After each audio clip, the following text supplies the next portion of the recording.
A principios de los años 80, ocurrieron una serie de crímenes completamente salvajes en dos ciudades vecinas de Saint Paul y Minneapolis. Después de cada crimen, el criminal realizaba el mismo ritual. No importa cuán ridículo pueda sonar, pero él mismo parecía querer ser detenido. Entonces, ¿qué tipo de ritual era y fue atrapado el criminal? Please don't talk this lesson. I'm sorry I killed that girl. I stabbed her 40 times.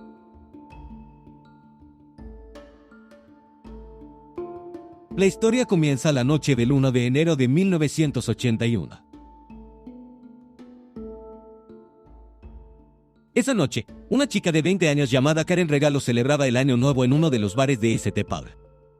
Aproximadamente a la 1:30 de la mañana, Karen salió del Adver por alguna razón, incluso lo dejó sin chaqueta, estaba borracha y tenía un vaso en la mano. Karen caminaba por una calle solitaria de la ciudad hasta que de repente un auto se detuvo junto a ella. El hombre detrás del volante notó que una niña caminaba sola sin una chaqueta y le ofreció a Karen llevarla. A pesar del efecto del alcohol, Karen estaba empezando a sentir un poco de frío en este momento. Ella estuvo de acuerdo y se subió a un auto cálido con un extraño solitario. Unas 02 horas después, entró una llamada telefónica al 911. Yes, please, this is an emergency. Please send a squad to Pierce Butler Road, Molenberg Manufacturing Company, machine shop. Please, there's an ambulance too. There's a girl hurt there. Can you tell me what happened to her? Just hurry, she's laying on the ground in the back by the railroad tracks, by the edge here. Hurry. What's the address? I don't know. Se envió un escuadrón de policía al lugar del que hablaba la persona que llamó. Estaba en una zona industrial a las afueras de la ciudad, junto a las vías del tren. Después de unos 15 minutos de búsqueda, la policía encontró el cuerpo de una niña, yacía desnuda en la nieve. Había mucha sangre. Su cabeza se destacó en particular. El cráneo de la niña estaba roto y, en general, tenía muchas heridas en la cabeza. Cerca yacía una pieza de refuerzo ensangrentada. Evidentemente, fue él quien golpeó a la niña. Mirando la foto que estaba frente a los policías, les llamó la atención un hecho: la niña aún estaba viva. La llevaron a una clínica donde los médicos lucharon por su vida. La policía encontró sus pantalones, tenían su pasaporte. Así que la víctima fue identificada como Karen Todak. Ella tenía 20. La gran esperanza de la policía era que la niña sobreviviera y pudiera contar lo que le había pasado. Pero, desafortunadamente, las esperanzas de la policía no se hicieron realidad, aunque gracias a los médicos, la niña se mantuvo con vida, pero tenía una herida grave en la cabeza, simplemente no podía recordar nada de lo que le sucedió. Lo único con lo que los policías pudieron trabajar fue la llamada telefónica críptica que los llevó a encontrar el cuerpo de la niña. Los especialistas trabajaron con la cinta, pero esto tampoco rindió frutos, y pronto la investigación de este ataque se paralizó. La próxima fecha en esta historia es el 3 de junio de 1981. En este día, un joven. La niña llegó a la estación de autobuses de St. Paul. Ella quería comer, así que entró en un pequeño café. Había poca gente. Ella ordenó el almuerzo, pero pronto un hombre se acercó a ella. Comenzaron una conversación a partir de una conversación en la que el hombre se enteró de que la niña estaba en Saint Paul por primera vez, por lo que se ofreció a mostrarle la ciudad. Ella aceptó su oferta y, habiendo terminado de comer, salieron juntos del café. Más tarde ese día, el 911 recibió otra llamada inusual. You find me? I just stabbed somebody with an ice pick. I can't stop myself. I keep killing somebody. Esta vez, el hombre no hizo una llamada telefónica sobre el lugar donde se podía encontrar el cuerpo y, en general, la policía no tomó esta llamada en serio, pero pronto quedó claro que se trataba de una verdadera confesión de un crimen brutal. Ese mismo día, un grupo de niños se reunió en el campo para jugar al fútbol. Estaba cerca de un camino sin terminar en las afueras de la ciudad. No pasó mucho tiempo antes de que uno de los niños notara algo brillante tirado en la hierba. Justo entonces se descubrió el cuerpo de una niña. Un cuerpo sin vida tendido boca abajo en el suelo. La policía llevó de inmediato a este lugar. El campo estaba fuera de la ciudad, cerca del sitio de construcción. Se puede decir que este era un lugar ideal para esconder el cuerpo sobre el cuerpo, había muchas puñaladas, el suelo debajo del cuerpo estaba saturado de sangre y la camiseta inicialmente blanca de la niña estaba roja por la sangre que le empapó. No había ni siquiera pequeñas pistas, solo el cuerpo. Después de examinar el cuerpo de la niña, los expertos concluyeron que fue asesinada con un picahielo. Esta no es un arma muy típica. En total, el atacante infligió 62 puñaladas a la niña también fue estrangulada, pero esta no fue la causa de la muerte. Después de buscar en la ropa de la mujer asesinada, la policía encontró la primera pieza de evidencia. Era la llave del armario. Según se estableció más tarde, se trataba de una taquilla en el trastero de la estación de autobuses. Cuando la policía abrió el casillero, se encontraron 2 bolsas adentro. Contenían libros, ropa y, lo más importante, los documentos de la niña. Entonces, la policía descubrió que el nombre de la 18ª niña Kimberly Compton. La policía contactó a sus padres. Entonces supieron que la niña llegó a St. Paul el mismo día que la mataron. Vivía en un pueblo muy pequeño en las afueras de St. Paul. Acababa de graduarse de la escuela secundaria y fue a St. Paul a buscar trabajo. Como dijeron sus padres, la niña era muy ingenua y crédula. Este rasgo de su carácter se volvió fatal en su destino. Una autopsia reveló comida que aún no se había digerido por completo en el estómago de la niña. La policía entrevistó a empleados en los cafés más cercanos a la estación de autobuses y reconoció a Kimberly en uno de ellos. Los trabajadores recordaron cómo ella salió del café no sola, sino con un hombre. Pero nadie recordaba su cara y su ropa. Luego, a las 2 p.m. después del asesinato de Kimberly Compton, el 911 recibió otra llamada telefónica inusual. Don't talk, just listen. I'm sorry what I did to Compton. I couldn't help it. Don't know why I had to stab her. I'm so upset about it. I keep getting drunk every night. I can't believe it. It's like a big dream. I can't think of being locked up. If I get locked up, I'll kill myself. I'd rather kill myself than get locked up. I'll try not to kill anybody else. Esta vez, la conversación fue lo suficientemente larga como para rastrear de dónde venía. Era una cabina telefónica en una de las paradas de autobús de la ciudad. Pero cuando la patrulla llegó a ella, no había nadie allí. Era necesario encontrar las huellas dactilares de la persona que llama. Sin embargo, fue una idea fallida, porque había cientos de ellos en este teléfono público. ¿Cuál de ellos pertenecía al criminal y cuál no? Era simplemente imposible de determinar. Luego vino el trabajo en esas llamadas telefónicas que el perpetrador hizo en el 911. La policía no conectó de inmediato las 3 llamadas juntas. Pasó aproximadamente una semana antes de que se concluyera que el hombre que atacó a Karen con un regalo en la víspera de Año Nuevo y el hombre que mató a Kimberly Compton son la misma persona, con la esperanza de encontrar su grabación de la última convocatoria fue trasladada a la emisora de radio, donde fue publicada. Además, la policía recibió decenas de llamadas de personas que creían reconocer la voz del delincuente. Pero cada una de estas declaraciones era un callejón sin salida. Y solo 2 meses después de la muerte de Kimberly Compton, apareció uno sospechoso en el caso. El 5 de agosto de 81, los policías de St. Paul recibieron una llamada sobre una pelea doméstica en una casa en las afueras de la ciudad. El sospechoso era un hombre llamado Alan López. Vivía con su esposa y sus padres. Cuando la policía llegó a su casa, bloqueó la puerta y las ventanas. En ese momento comenzaron las negociaciones entre él y la policía. Durante estas negociaciones, admitió que fue él quien mató Kimberly Compton hace 8 semanas. Como resultado, la policía pateó la puerta de la casa. Pero ya era tarde y solo Alan López estaba vivo en la casa. Lamentablemente, sus padres y esposa estaban muertos, les disparó y se rompió el brazo durante el arresto, por lo que antes de que la policía lo interrogara, lo enviaron a una clínica para un chequeo, pero allí se suicidó, dejando a la policía sin una respuesta a sus preguntas. A pesar de que durante el arresto, Alan López admitió que él mató a Kimberly Compton ante la policía, aún tenía que probarse. En ese momento, la policía ya había vinculado el asesinato de Kimberly Compton y el ataque al regalo de Karen. Entonces, si López fue el asesino, Kimberly Compton, entonces fue el quien atacó a Karen con el regalo.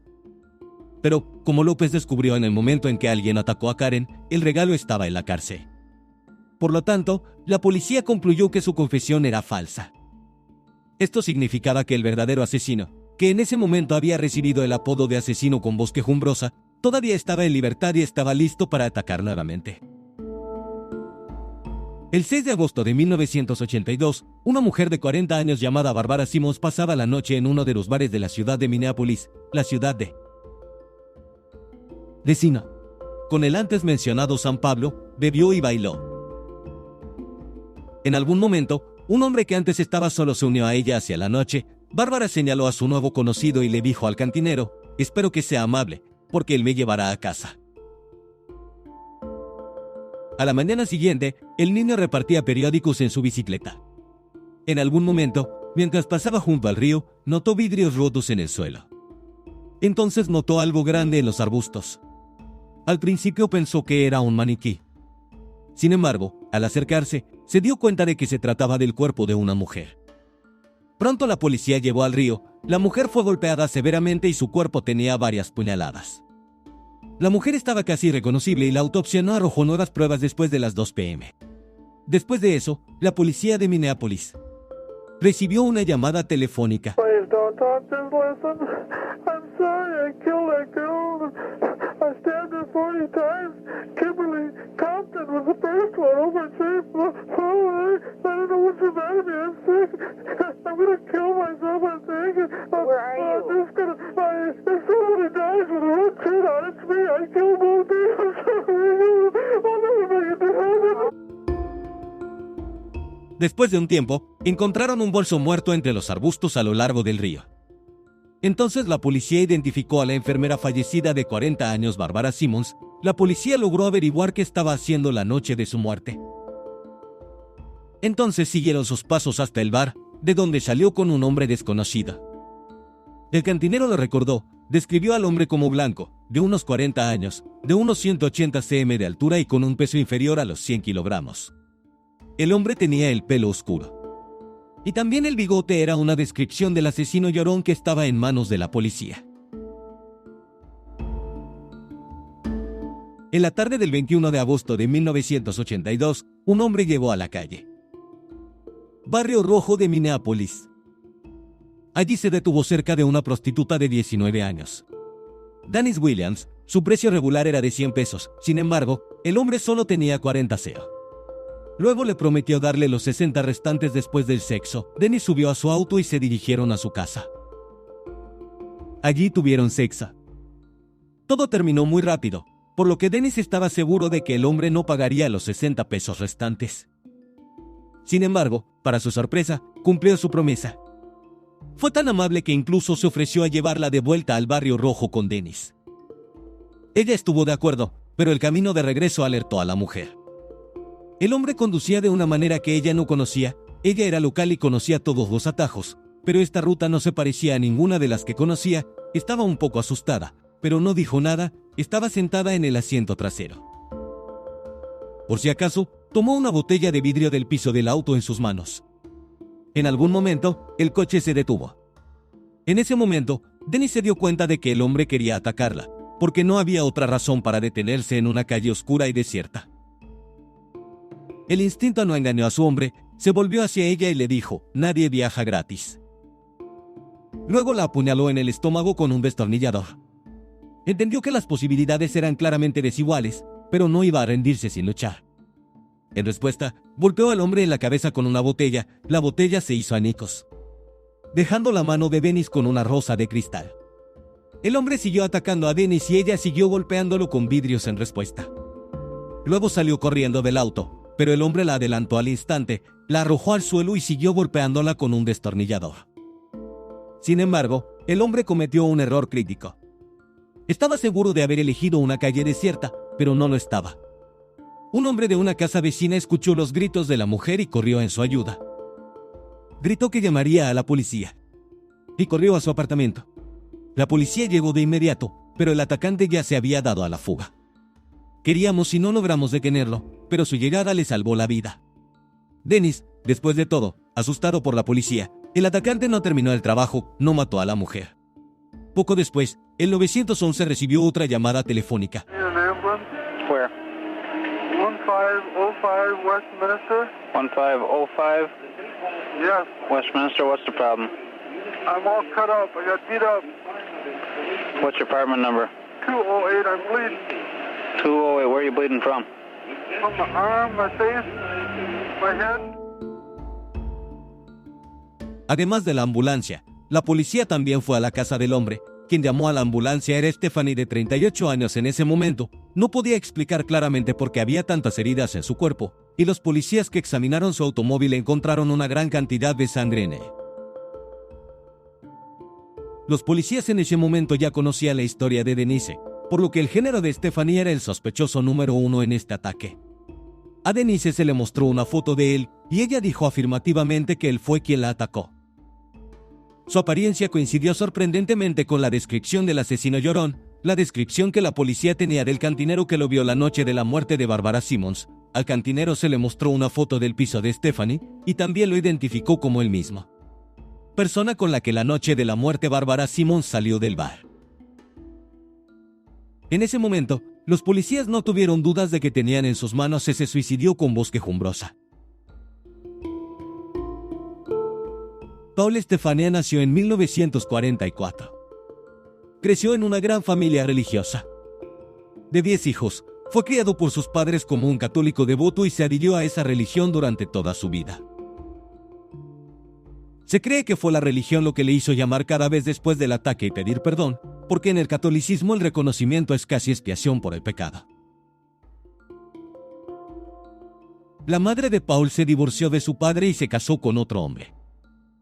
Cuando Paul tenía 3 años, la relación con su padrastro mejoró. El padrastro a menudo insultaba y golpeaba a Paul, haciendo así que su infancia estuviera llena de violencia.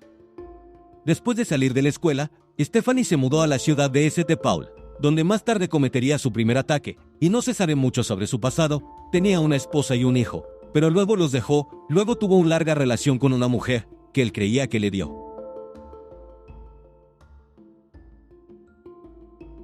Ella lo dejó y se fue a casa. Los padres de Siria se casaron con ella allí. Esto se considera un punto de inflexión en la vida de Stephanie. Probablemente fue esto lo que lo amargó contra la mujer. A pesar de que todos estaban convencidos de que Stephanie era la responsable del ataque al regalo de Karen y del asesinato de Kimberly Compton en St. Paul. Oficialmente, solo fue acusado del asesinato de Barbara Simmons y el asalto a Dennis Williams en Minneapolis. Efectivamente, en los 2 primeros delitos no hubo testigos, a diferencia de los 2 últimos. Como resultado, en 1982, Stephanie fue sentenciada a 40 años por el asesinato de Barbara Simmons y 18 años por el asalto a Denise Williams. Pero, lamentablemente, no fue acusado del ataque a Karen y del asesinato de Kimberly Compton. Negó ser culpable de esto, y el fiscal consideró que era difícil de probar. En 1997, cuando Stephanie pasó prisión durante 15 años, le diagnosticaron cáncer de piel.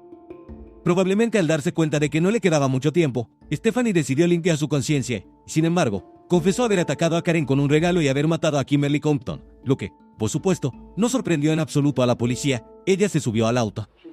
Le di mi chaqueta y le dije que hasta el minuto estará caliente. Y que necesito quitar el hielo del vaso. ¿Recuerdas dónde la golpeaste con la barra de hierro? Paul, la golpeaste una vez. 2 veces en no, probablemente unas 30 veces, creo que 20 veces 0. ¿Balanceaste la palanca de esa manera o lo empujaste? O no, no creo que lo hayas empujado en absoluto. Recuerdo que la golpeé principalmente en la frente, en la mejilla de la mandíbula, boca y corona de la cabeza. Pienso solo unas 10 veces, pero luego noté que ella debe haber sido muy lastimada por una barra de acero. Incluso me dolió cuando volví al auto. Quería llamar. Quiero decir, realmente quería ayudarla. Mi mente comenzó a aclarar lo que estabas haciendo. Tuviste la oportunidad de hacer otro amigo. Me grité a mí mismo que te gusta hacer amigos y luego ella comenzó a decirme de dónde viene. Y todo eso, y dije ¿por qué no? Ni siquiera lo pensé, lastimarla. Dije, ¿quieres que te muestre la ciudad? Dije, quiero mostrarte una hermosa vista. Hay un río muy hermoso. Habrá algo que decirle a mis padres. Cuando salí del coche, llevaba mi cuchillo conmigo. Tenía la intención de lastimarla. Nos acostamos en el pasto. Recuerdo que le desabroché el sostén para tocarle los senos y todo, y luego comencé a golpearla. El asesinato era algo que sentía que debía ser parte de la vida, conducir un automóvil. era parte de la vida. Comer alimentos. Pensé que matar era parte de la vida hasta que lo hice, y luego me fui. Miré hacia atrás, como había hecho en el muelle. ¿Qué estoy haciendo? Y entonces simplemente no podía rendirme. Por eso seguía llamando, metí y hasta. Además de estas confesiones, los detectives se sorprendieron con la confesión de Stephanie sobre el asesinato de Kathleen Grinenko, ya que Stephanie nunca estuvo relacionada con su muerte. Stephanie la mató el 21 de julio de 1981. Esto sucedió entre los asesinatos de Kimberly Compton y Barbara Simmons. ¿Dices que ustedes dos se metieron en el baño? Sí, ¿y estás seguro de eso? Sí. Porque recuerdo haberle visto la cara cuando la metí. Agua. La empujaste detrás de su cabeza con la cabeza hacia abajo o en el área del pecho. Puse presión sobre sus hombros. En el momento de su muerte, Kathleen Grinenko tenía 33 años. Stephanie irrumpió en su casa y la ahogó en el baño. Por alguna razón, cambió sus reglas y, contrariamente a la costumbre, no llamó.